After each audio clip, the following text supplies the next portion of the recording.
Hello, Dr. Peterson. I've been trying to listen to my conscience, but I can't tell the difference between fear, willful blindness, or genuine conscience. Well, the first thing I would say about that is it is quite clear that you are, in fact, trying to listen to your conscience, because that's probably the first thing that you discover. So that's a really good question. Okay. Fear. Well, here's a test, and you don't want to do this stupidly.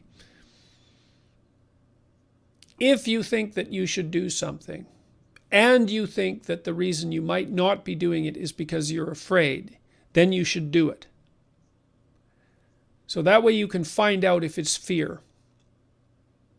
I think your question is, well, how do I know my conscience isn't just masquerading as fear, saying, well, you shouldn't do that, but it's rationalizing the real issue, which is you're afraid of doing that. Now, see, here's a reason that you want to tell the truth.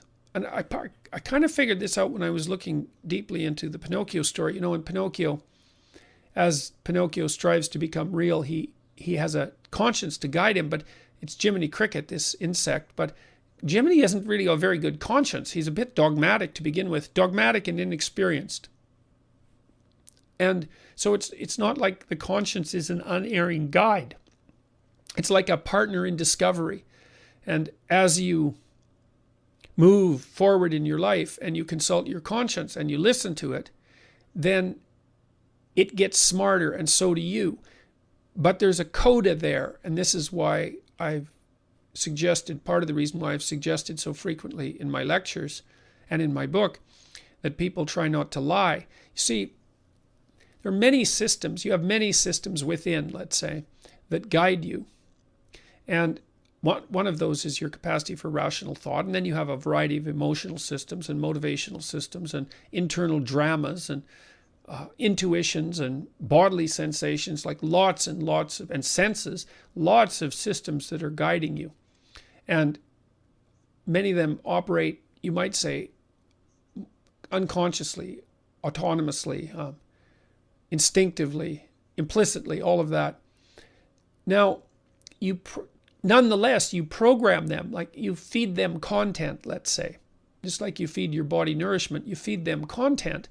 And a lot of the content that you feed them pertains directly to your voluntary thoughts and speech and your actions. And then if you pathologize those by lying, so if you say things that you know not to be true, or you don't say things that you know to be true when you need to, which is more common, and if you act in ways that you consider reprehensible, then you pathologize all of those autonomous systems that guide you. It's like you're programming them badly. You're building an AI system inside yourself, really, and in some sense that is what you're doing, that has very bad training data. And so the output it produces won't guide you properly. And so you don't want to pathologize your guidance systems. It's a really bad idea. So that's why you have to not lie.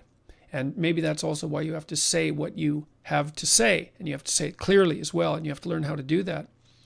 So that's one of the ways of getting your conscience straightened out. And then you have to have a dialogue with your conscience. And you might ask, it's like, okay, well, what should I do? Or what should I do this, or should I not do this? So let's say you're thinking, should I not do this in the case of a temptation? Maybe you have a chance to develop a new relationship, and you're excited about it and apprehensive about it and afraid of it, and you don't know how to sort out all those feelings. And the first thing is you really have to want to sort them out. That's why you have to orient yourself to something that's a genuine up, the star above the horizon. You have to really want things to be straight, and you have to have thought that through, and you have to know what it means for things not to be straight. And really what it means is that you're headed for hell in one way or another. And if you understand that, maybe it's enough to scare you straight. You really got to think that through. Then you got to think about how much better it would be if you aimed up. And that really has to kind of permeate your whole being. And so then you're oriented that way. You're oriented up, and you're deciding that it's okay to try to tell the truth. And then you can start to rely on this dialogue with your conscience. But both of you have to learn, and you're going to make mistakes along the way. That's okay. You can say, well, I'm going to try this without being certain that it's right. You can even say, I'm going to say this without being certain that it's correct. Like if you're arguing with your wife or your husband or your sister or your father, and you have an idea about what might be going on, you can say, look, here's my idea about what's going on. Who knows what that idea might be contaminated with? Like maybe I'm putting it forward just because I'm too proud or arrogant or angry or fearful or whatever. That's possible. Let's see if we can figure that out. But you can offer it tentatively and both have at it. That's what you do if it's a hypothesis, right? You both have at it and see if it's an idea that's worthy of keeping. You do that with your conscience. And then you move forward.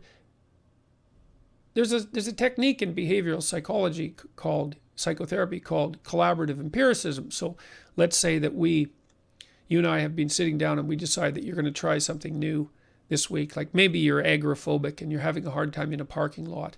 And so getting out of the car and going to the grocery store. So maybe we say, well, you're going to drive to the grocery store and you're just going to walk halfway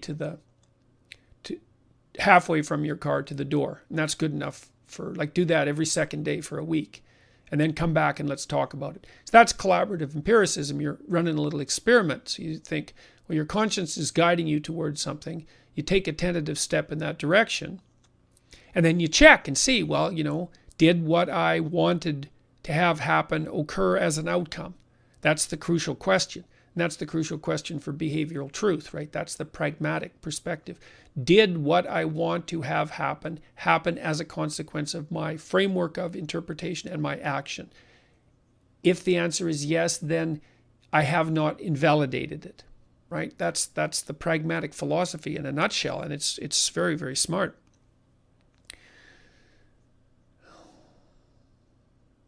So you have a dialogue with your conscience that never ends, and hopefully it gets wiser, and you get wiser. And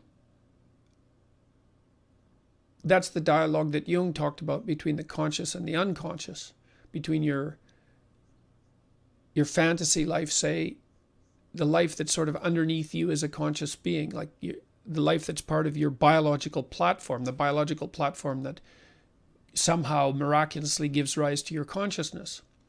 You have a dialogue with that. We're always in dialogue. We're always in dialogue, right, with everything. So pursue that.